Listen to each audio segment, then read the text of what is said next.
No niin, kuuluuko? Tässä on ollut valtavia vaikeuksia näiden kaikkien näiden laitteiden kanssa ja toivottavasti nämä nyt niin kuin toimii oikein hyvin, että tuota, koska nämä oli jonkun aikaa hukassakin ja sitten vaan terveisiä kaikille heti tähän alkuun sinne mitäs nyt kaikkiin paikkakuntiin tonne Parolaan ja Hattulaan ja Muonioon ja Mäntsälään ja Piikkiön ja Enontekiölle, Turkuun ja Vekarajärven varuskuntaan ja joka paikkoihin. Ja tää on vaan tämmönen tsemppikanava, että älkää nyt odottako jotain hirveän tieteellisiä asioita tai mitään muita tästä.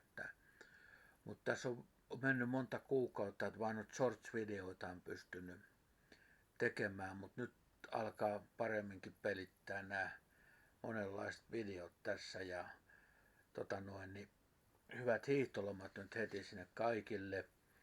Ja tässä Opella kohta alkaa nämä rakennushommat, tuommoista autotalli kautta askartelutilaa ruvetaan rakentamaan, kun pikkusen vielä tämä lumitilannekin tästä niin kuin sulaa ja tällä tavalla. Ja toivottavasti Apeellakin menee hyvin nämä lukulomat ja kaikilla siellä lukioissa ja yläasteella, ala-asteella, joka puolella, yliopistoissa, varuskunnissa.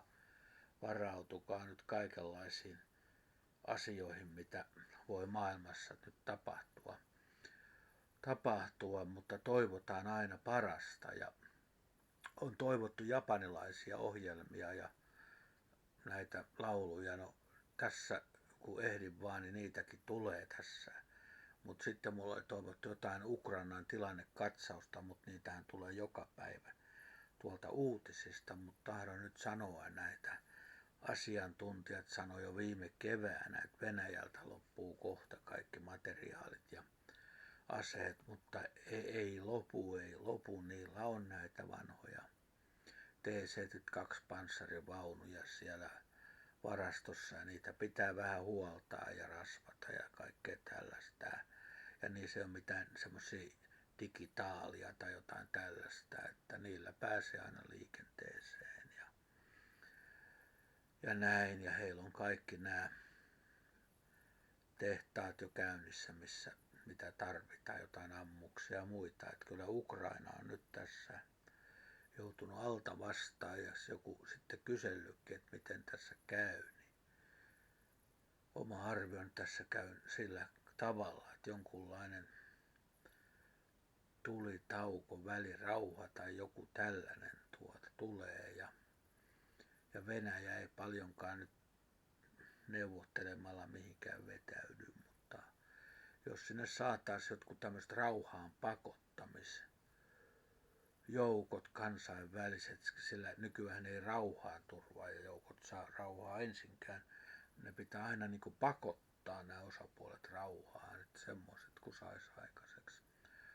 Mutta tällaista tämä on ja niin kuin mulla nyt ei ole tässä semmoisia hienoja videomahdollisuuksia tässä kuvakaappauksia niin kuin näillä parhaimmilla YouTube-kanavilla on, mutta niin kuin näette, niin tässä näette tämän näkyykö sinne? Tai tämä Ukrainan kartta ja Musta meri ja näkyykö hetkinen? Eli huonosti tietenkin näkyy, mutta tuossa Venäjä on vallottanut ton koko Asovanmeren ympäristö ja Krimin niemimaan ja itäosat Ukrainasta, että aika suuret alueet on siellä vallotettu.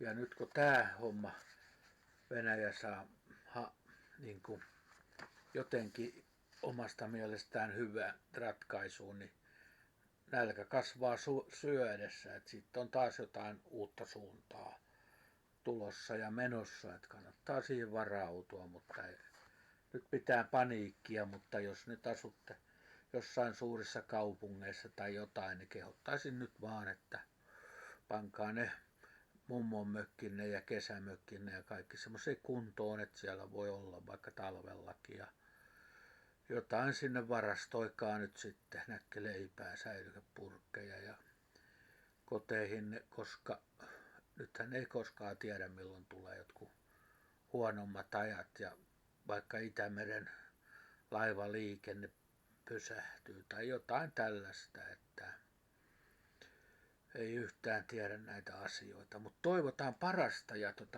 tsemppiä kaikille. Tämä on semmoinen tsemppikanava vaan, että ei tässä nyt parane menettää yöunia eikä mielenmalttia eikä mitään, vaan oikein hyvää hiihtolomaa. Nyt näitä viimeisiä päiviä ja toisille näitä ensimmäisiä päiviä, riippuen, oletteko täällä Etelä-Suomessa vai sitten vähän pohjoisempana. Ja Lapissahan sitten tulee aivan viimeiseksi sitten. Minäkin siellä Muoniossa enontekijössä olin opettajana, oikein mielenkiintoista. Ja Muoniossa fysiikkaa, matikkaa, kemiaa ja enontekijössä oli biologia, maantieto, terveystieto ja tunturivaelluskurssi. Se oli oikein kiva.